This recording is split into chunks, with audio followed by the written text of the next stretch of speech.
Hey, so there's a really important question that you want to ask yourself if you're looking for enlightenment. Do you want to be good or do you want to feel good? Careful how you answer this. I have realized within the past couple weeks how pervasive my need to be good was, and how the identification of the need to identify with being good was keeping me from the good that is. Jesus said, "Don't call me good." And that's a perplexing first to some people. But once you get this, it really makes sense. We are not good. It was a big realization to me that I am the devil, that I am creating all of this, that I am creating all of this story. And that the resistance, the rejection is the mechanism of the mind.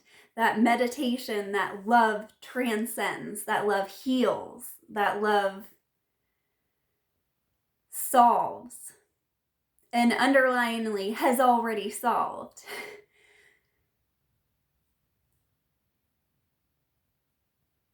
So how do we really love ourselves? We act like devils when we seek love from other people, when we seek to try to love others and fail to love ourselves, when we see this as a separation. And the shadow work that I did in the past couple weeks was digging through the start of my relationship and my marriage, and I thought I was solving a completely different problem. And I went deeply into the causes of sexual repression and my Christian upbringing and all these things.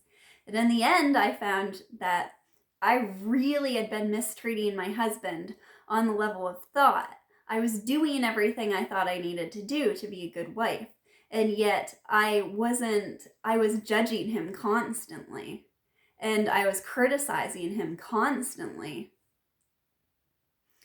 And once I understood this, and I understood what I wanted out of the relationship, the pure love that I wanted out of the relationship, and how I was throwing that gift that already was away. What a wonderful guy I was mistreating, and what a shame that was.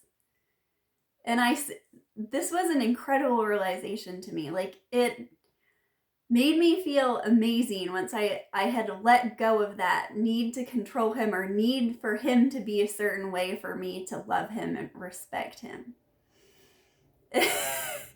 And then I realized that I was separating me and my husband again, and that it was completely self-judgment and a lack of self-love that caused me to act that way to him, caused me to act that way to anybody else.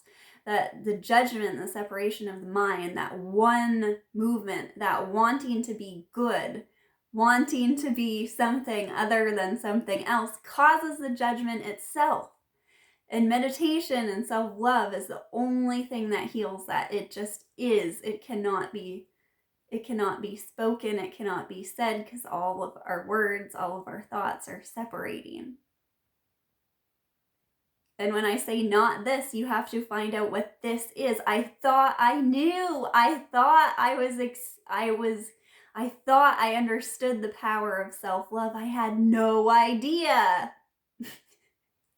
How could I have had any idea? I had no idea. This is the benefit to shadow work. This is a benefit to the realizations. And it's an insight. It's like, yeah, I knew that. Do you know that? Do you feel it? Do you really, really feel it? You don't want to be good. You don't want enlightenment. You want love. You want the love you already are. You want the love you already have. You want to stop cutting yourself off from that. And to move forward,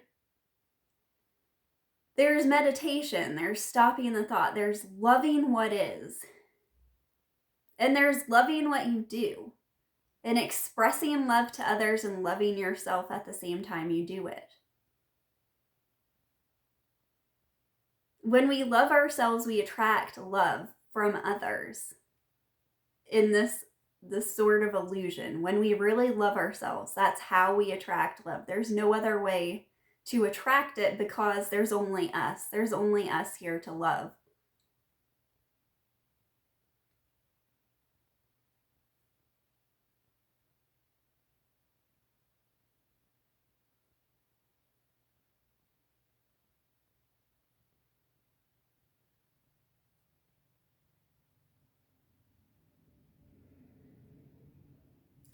You can't want one thing over another. You can want. And you can dream. And focusing on the things that you want without thinking about the flip side is how you get them. This was a realization to me, and it's funny, as I said in the past shadow work things, you go into little things that make you happy, and you kind of let that guidance system of love without judgment of this is a distraction guide you along to where you need to go. And so I realized that in hindsight, one of the things I always wanted to do but never let myself do was dance, learn how to dance, how much I love to dance, because I didn't have the opportunities in my rural upbringing, and there was a lot of repression and embarrassment and self-judgment about that. And so when the desire came up to learn how to dance, I followed it, and all of this stuff bubbled up. And there's your self-love. It can come out in just little whims, in little ways. Write down the things that you can do, just self-care things that make you happy, things that interest you, and go and do them. You never know where they're going to lead you. If you're separating out this is a distraction, you're not loving yourself.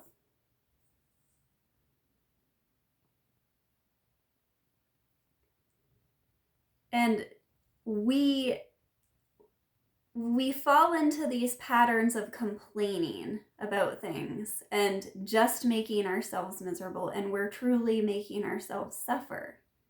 And when you say this to somebody, when you say, aren't you done with that? It feels like you're internalizing the judgment. Okay? And so from teachings, especially like masculine type teaching, you can internalize the judgment in yourself, and you have such high and lofty goals of where you want to go. You have this incredible vision and dream of enlightenment. The journey you're undertaking is the most amazing, passionate, the highest journey of your dreams that you could possibly want. Stay with that feeling. Don't stay with what happens if, or what do I have to do to get there. Just stay with it. And when you're in traffic, when you're in a bad situation and you're complaining about it, tap into self-love. Find something to love. That's all it takes. And this is what the training of meditation is. And meditate all day long, and use paying attention to how you feel and using that as a trigger to go into meditation to find something to appreciate. Look at the sky. That helps all the time. If you're out, just look at the sky. There's tons of little tricks you can train yourself to do, and your mind will just suddenly, sometimes you'll find yourself in a moment where thought comes up that doesn't feel good, and just snap. You just snap yourself out of it. And when you catch yourself doing that, you see how you've rewired your brain, and it feels amazing when there's no longer a pull to go into something that doesn't feel good.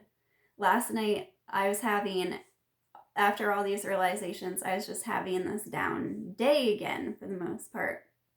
And so I kept going back to meditation, kept going back to it.